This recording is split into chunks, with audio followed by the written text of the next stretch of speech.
Salam les frères et sœurs, vous allez bien j'espère. Encore une petite vidéo dans la création. Profitez tant qu'il est encore temps, tant que Dieu vous donne la vie. C'est très important. Sortez un peu du béton, de toutes ces conneries. Si vous habitez à la campagne, pensez à ceux qui n'habitent pas à la campagne. Sortez, ça vous fera du bien, de la bonne énergie, etc. Ce message est destiné à toutes les personnes qui souffrent. Donc il y aurait pas mal de choses à dire. C'est pas une leçon de morale comme d'habitude. C'est simplement pour, au contraire, j'espère, vous donner de l'espoir. Et qui désespère de la miséricorde d'Allah, si ce n'est les gens mécréants. Et comme dirait Job, le mal m'a touché, mais tu es le plus miséricordieux des miséricordieux. Donc on va se lire un passage dans Job, chapitre 5, à partir du verset 6. Le malheur ne sort pas de la poussière et la souffrance ne germe pas du sol. L'homme naît pour souffrir comme l'étincelle pour voler. Pour moi, j'aurai recours à Dieu, et c'est à Dieu que j'exposerai ma cause. Il fait des choses grandes et insondables, des merveilles sans nombre. Il répand la pluie sur la terre et envoie l'eau sur les campagnes. Il relève les humbles et délivre les affligés. Il anéantit les projets des hommes rusés et leurs mains ne peuvent les accomplir. Il prend les sages dans leurs propres ruses et les desseins des hommes artificieux sont renversés. Il rencontre les ténèbres au milieu du jour, il tâtonne en plein midi comme dans la nuit. Ainsi Dieu protège le faible contre leurs menaces et le sauve de la main des puissants. Et l'espérance soutient le malheureux, mais l'iniquité ferme la bouche.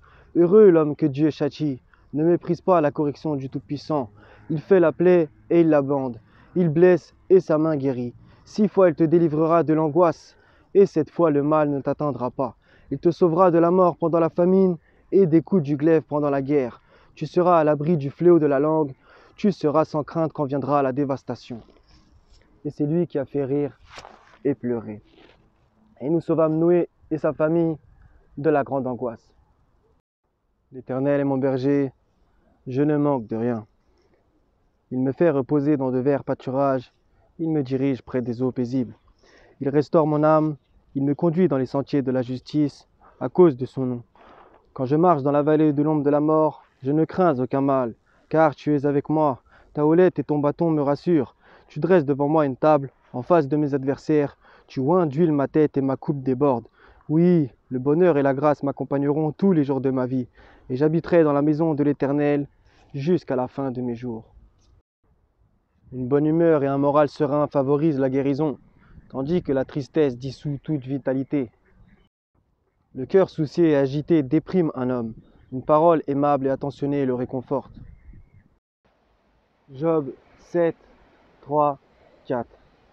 Ainsi j'ai pour partage des mois de douleur, j'ai pour mollo des nuits de souffrance. Je me couche et je dis, quand me lèverai-je, quand finira la nuit? Et je suis rassasié d'agitation jusqu'au point du jour. Lamentation 3, 58, 59, 60. Seigneur, tu as défendu la cause de mon âme, tu as racheté ma vie. Éternel, tu as vu ce qu'on m'a fait souffrir, rends-moi justice. Tu as vu toute leur vengeance, tout leur complot contre moi. Psaume 69, verset 30. Moi je suis malheureux et souffrant, ô Dieu, que ton secours me relève. Certes, le secours d'Allah est proche. Psaume 10, 14. Tu regardes cependant car tu vois la peine et la souffrance pour prendre en main leur cause. C'est à toi que s'abandonne le malheureux, c'est toi qui viens en aide à l'orphelin. Job 36, à partir du verset 5. Dieu est puissant, mais il ne rejette personne. Il est puissant par la force de son intelligence. Il ne laisse pas vivre le méchant, et il fait droit aux malheureux. Il ne détourne pas les yeux de dessus les justes. Il les place sur le trône avec les rois, et il les y fait asseoir pour toujours, afin qu'ils soient élevés. Viennent-ils à tomber dans les chaînes? Sont-ils pris dans les liens de l'adversité?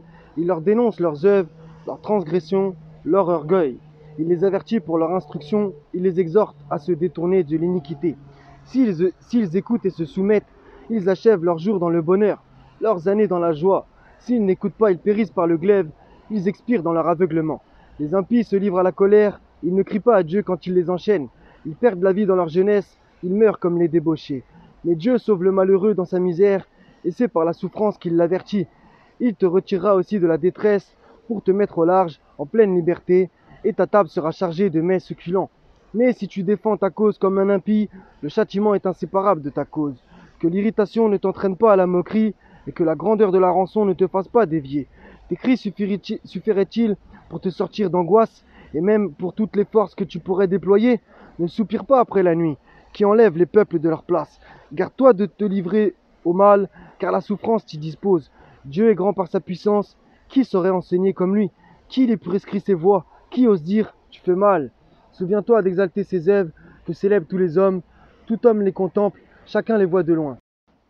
Jean 16, 21. La femme, lorsqu'elle enfante, éprouve de la tristesse parce que son heure est venue. Mais lorsqu'elle a donné le jour à l'enfant, elle ne se souvient plus de la souffrance à cause de la joie qu'elle a de ce qu'un homme est né dans le monde. Soyez bénis les frères et sœurs. Prenez soin de vous. Prenez de la bonne énergie.